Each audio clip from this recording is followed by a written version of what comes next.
saw the video that has now gone viral from our channel, the young actress who plays Lilo effectively said it's no longer 2002 and that the live action 69. version of Lilo and Stitch is better than the original. Now, It dated. right. Now, all we did was show some of the junket interviews. Our friend Kira Lynn has a channel called Hollywood First Look. She does film junkets, interviewed the cast of Lilo and Stitch, and I wonder if people knew it was a joke. Alan caught on right away and called me out, then played along. I couldn't keep a straight face, but we showed clips of the young actress saying the original is the new movie is better, the live action is better. Like she said she said these quotes in the most adorable, cute way. You could only take it as something that's cute. But the comment section for the video on our channel are a combination of either people trolling or not understanding it's a joke. Our producer, Atomic Lori, has collected the best quotes. Badger, maybe you can read some of these. It's kind of insane. I'm not going to read the names, but the character Lilo was a little monster like Stitch. They hired the right actress. So it said, kid went to the Zegler Academy of Insufferableness. She graduated summa cum laude. So it's okay for the little girl to say this, but not Rachel Zegler. Hypocrites. What? That definitely probably was a real one. Yeah, her exact quote was gross and icky. This is wild, man. This is some wild quit shit. overreacting. What do you expect them to say? Of course they are going to say their movie is better. Also, it's pathetic you are mocking a 10-year-old. She's 6. Get it right. So these people think that we were serious. We were not serious. Oh, we here's were the having best one. fun with it. Chris, I hope you take this to heart. This is what you call toxic.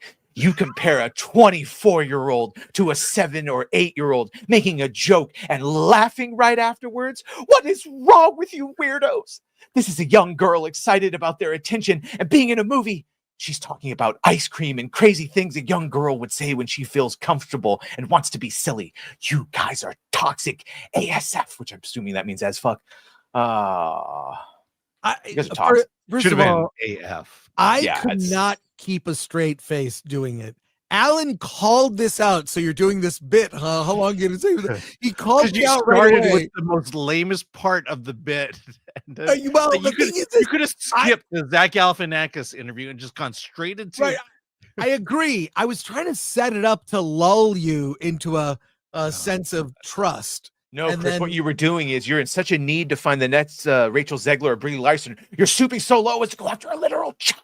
You know what it is, though? I don't think satire exists anymore, especially when you're dealing with the internet, right? Like, you can't expect people to have these nuanced takes, man. Look, as far as I'm concerned, everybody is internet retarded until they prove otherwise, right? Like, you can't Thank you for saying it like that. Internet retarded instead of media literacy. Right? I mean, internet retarded. Yeah, until they prove otherwise, just assume that they are, man. You can't even make a joke like this because they'll take it as something real. Yeah, I take that the policy on my X feed that I'm not going to let you in on whether it's a joke or not. And this is a great example of it. We could have let on that this was a joke. If it weren't for the fact that you started with a lame bit in the beginning, it was I love and will always lean into just do the bit, don't tip the hat, don't wink an eye. This is what Airplane did. This is why Top Secret is so funny. This is what Naked Gun, just don't let people in. And if they're going to be stupid enough to believe that we're real, then great, I win. That's its own joke. Yeah. So Alan is basically the Andy Kaufman of Film Threat. Well, yes, but I mean, I didn't tell Alan I was going to do this. I just was like, we'll show clips from, the junket interviews. But look, what was I mocking for real? To be real for a sec, I was mocking that the Rachel Zegler stuff, just after a while, it's a matter of taking the smallest thing that happens online and magnifying it 1,000 times and making a news story out of nothing. That's what I was truly like drawing attention to was sometimes we maybe take this stuff too far. It's in a little kid being a little kid. I mean, she is adorable. You cannot watch that and not love this little girl who has this great opportunity. She's really good in the movie. She's not acting. She's a real 6-year-old having fun. And we were having fun with that. So for those that got the joke, thank you. If you didn't get the joke, we win. We won. We win. You know, people are talking about Andy Kaufman. I have to tell you that I saw the Kaufman Lawler Letterman bit live on television. Wow. And it was the greatest moment for me in comedy and on television ever. Take us out from Milk and Cookies now. It had such an impact on my humor that one segment is like, oh my God, this is real. He's like, I can do this. Well, then he comes back and Kaufman is cussing him out on the David Letterman show. Well, kudos to Glenn for this thumbnail. It's no longer 2002.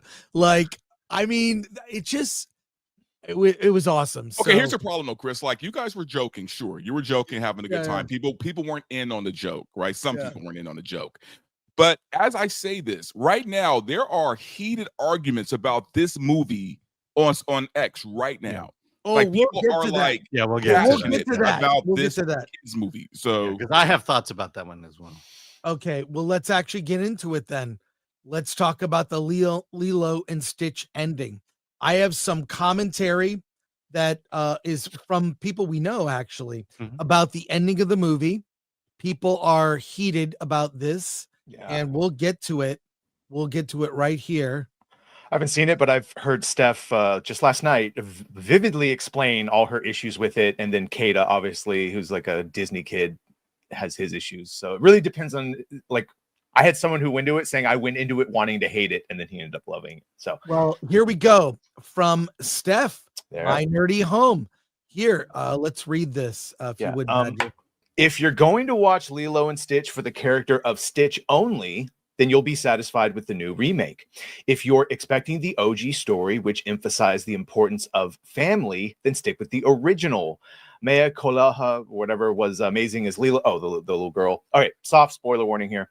Gone is the message of Ohana, which only really applies to Stitch in the new movie. And in its place is a modern feminist version, which implies that children are a burden and will get in the way of you achieving your dreams. The twist the meaning of Ohana to make sure you don't leave, make sure you don't leave yourself behind, while also introducing a new term, Kulina, meaning responsibility. Kuliana, excuse me. And the movie makes sure to show Nani frustrated over Lilo being her new Kuliana. Just stick with the OG movie. It's 1,000,000 times better. That's from Steph, who appears on the show. We have more commentary here. This is from Fake Wizard or Real Fake Wizard. And Lilo and Stitch. A real fake wizard? Yes, that's what he has to say on X. 2025 summarized. Ohana means family unless you get to go to college to be a marine biologist, in which case dump your family on the government and your neighbors. Disney hates you and your family too. Is that a fair critique? No, it's not. That might be a bit hyperbolic, you think? Yeah, just a little bit. Another friend of ours, Aaron Sparrow, says this. The new live action Lilo and Stitch ending is absolute balls. Which could be good or bad depending on your country. It completely negates the theme of the film. Yeah, IMO for some current day claptrap. Ohana no longer means family. It means shove your responsibilities on someone else because what really matters is serving yourself. Glad I gave my ticket money to The Last Rodeo instead, which is an Angel Studios production, which suggests this also might be maybe a little. So did Aaron really see it? Or is he just responding to comment? Yeah. Because if you gave your ticket money to the last, maybe he just went into the theater. You buy a ticket and you go into another theater. Yeah. And then here we go here from this is from the Daily Beast. Lilo and Stitch fans livid over live action movie's new ending. Let's get to the story here. Go ahead if you would, Badger. I don't believe I have actually notes on this one. Okay, here we go. Ohana means family unless you're live action Lilo and Stitch, where Ohana is really more of a suggestion than anything else. Disney's live action remake of the beloved animated film about Lilo, a spirited Hawaiian girl who builds an unlikely family with a troublemaking alien named Stitch, is now in theaters, and it's already sparking serious backlash. Again, spoilers. Why are fans upset? This is one thing I keep hearing. Why did they bring CPS, the state, into a Disney movie type thing? So Nani gives Lilo to the state at the end of the movie, by the way. They did it in the original movie too, so yeah. Well, they have an explanation here.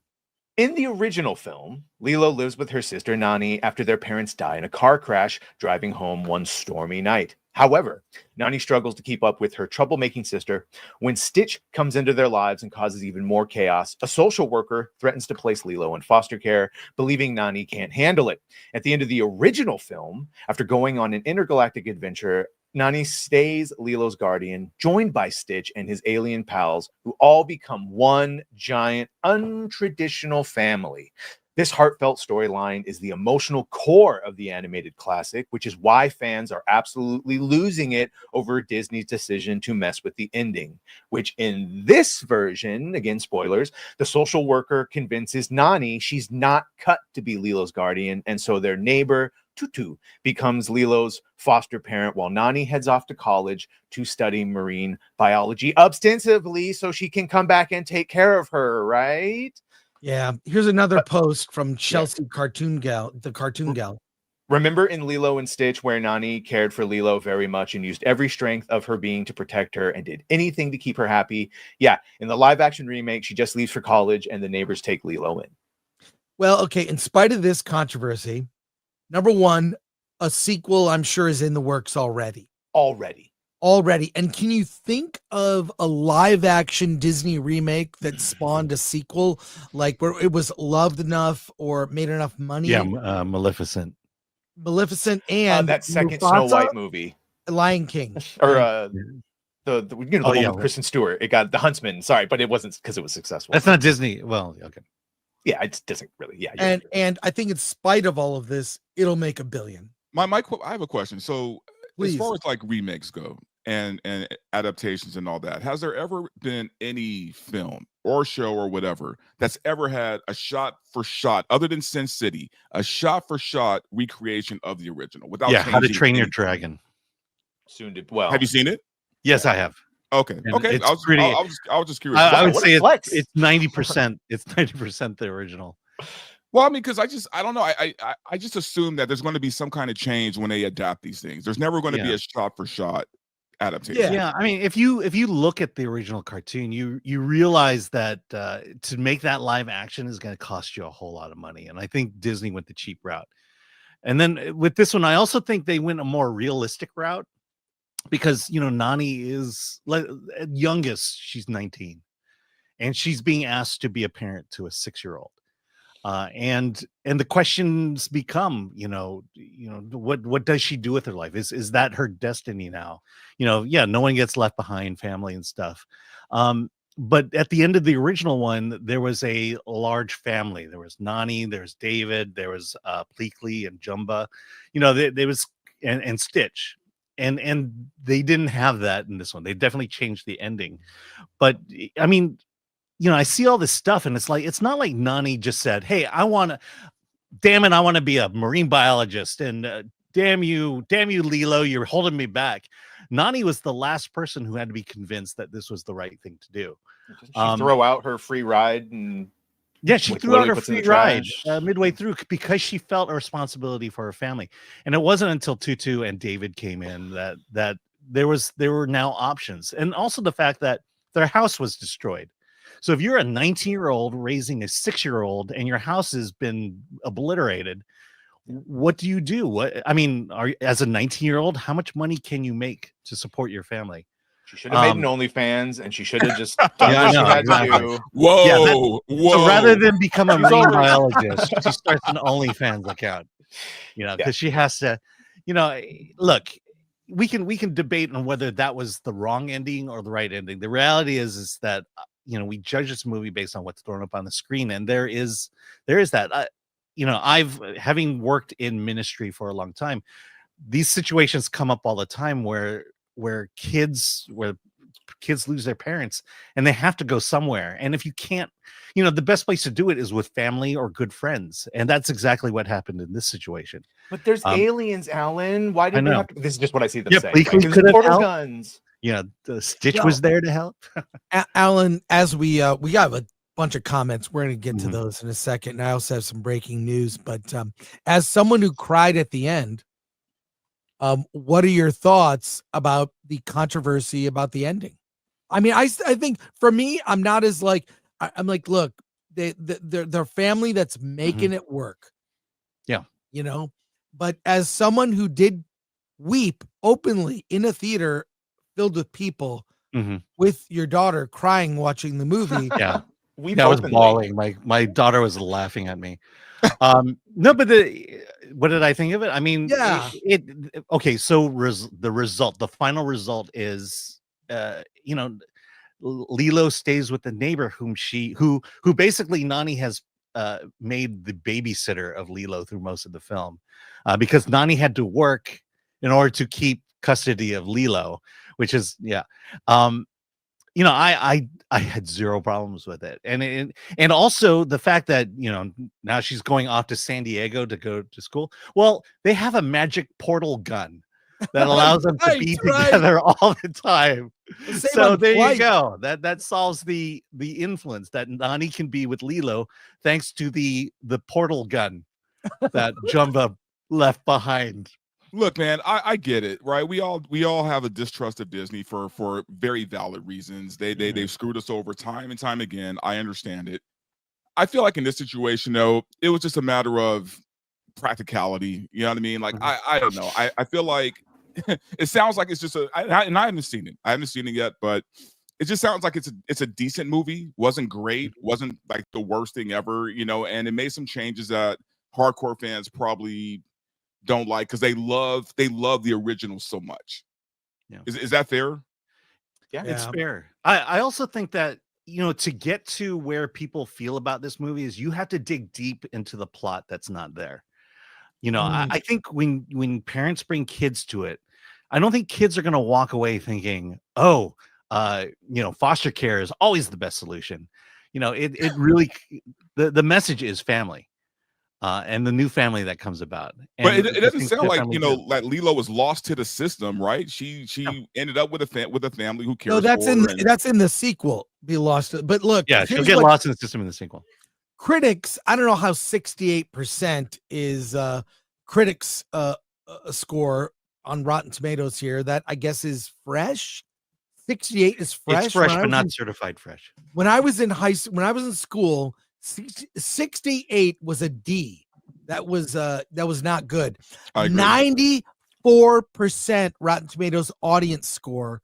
I would say that in spite of these critiques, and I think they're valid critiques, audiences like it. I think that matters more than critics. Even more so, do the kids like it? True. Yeah. Well, second weekend box office will say a lot. We'll see second weekend, but that's the consensus. Well, I mean, seriously, you guys have seen it. I mean, is this something like kids will watch multiple times? Oh yeah. It'll be huge on Disney Plus. Also, I don't know if you saw the marketing campaign where Stitch was invading other Disney properties, like Stitch was being. Well, that was the marketing campaign of the original film. Right. So it's like he's invading and messing up everything he touches, which is, and maybe we'll get Stitch in Doomsday. Yeah. Stitch will be in Doomsday. It's going to get a sequel. They can now hear the feedback and they can double down on the family narrative in the second one. She can make a whole point about she came back from school because the portal gun just wasn't enough. Now she got to get married and start her, whatever. They can do the whole thing.